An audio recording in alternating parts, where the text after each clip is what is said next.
中年男人心里震惊，可他身边的年轻女人哪懂这些？他自从跟了旁边的中年人，还没机会感受公务机的尊贵。关于公务机的传说，也只是听老公说过几次，而她老公也确实不舍得花大钱包飞机飞远途，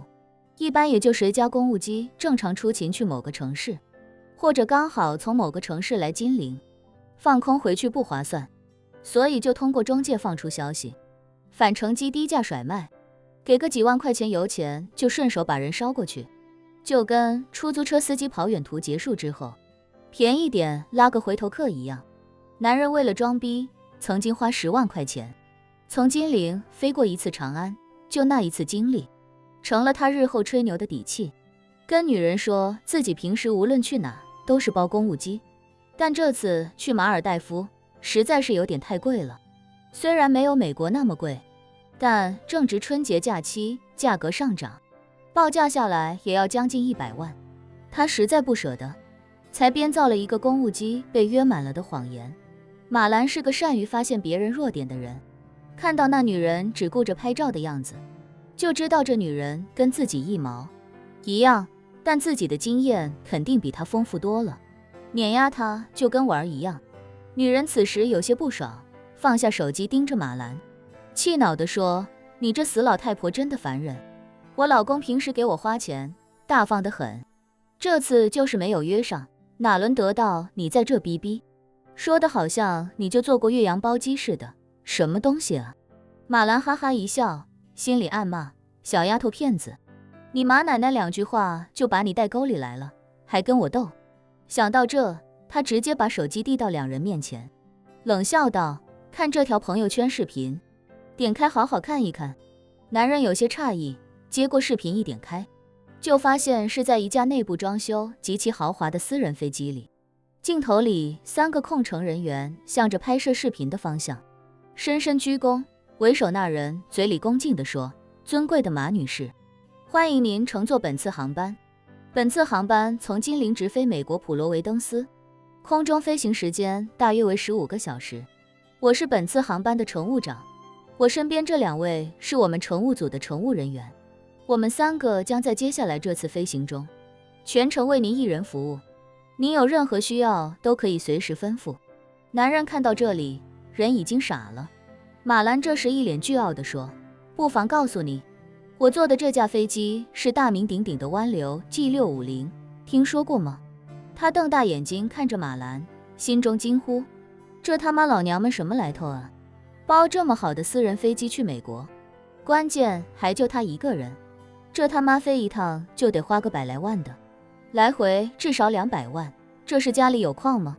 女人看完视频，倒是一脸不屑地说道：切，一段视频而已，能说明什么？我可知道现在有很多粗制滥造的小短剧，他们什么样的摄影棚都能搞得到，别说是在私人飞机里拍，就是在故宫里也不稀奇呀。男人赶紧训斥他：你给我闭嘴，好好吃你的东西，这么多东西还堵不上你的嘴吗？女人没想到老公竟然斥责自己，委屈地说：老公，你干嘛凶我呀？明明是这个臭老太婆找事儿。男人指着她的鼻子骂道：闭嘴，让你闭嘴听着没？再废话，别怪我在外面抽你啊！女人被骂得满脸惊恐，不敢说话。这男人骂完老婆，一脸谄媚地把手机双手递给马兰，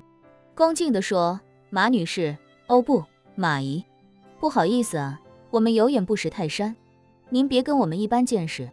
这男人其实也就几千万的身家，那辆宾利也是买的2手车，实际没花多少钱，不过对普通人来说，他肯定算得上是富豪了，所以偶尔也喜欢装逼。但是他心里很清楚，面对一个去趟美国都能花100多万包私人飞机的人，自己这点实力肯定是差远了。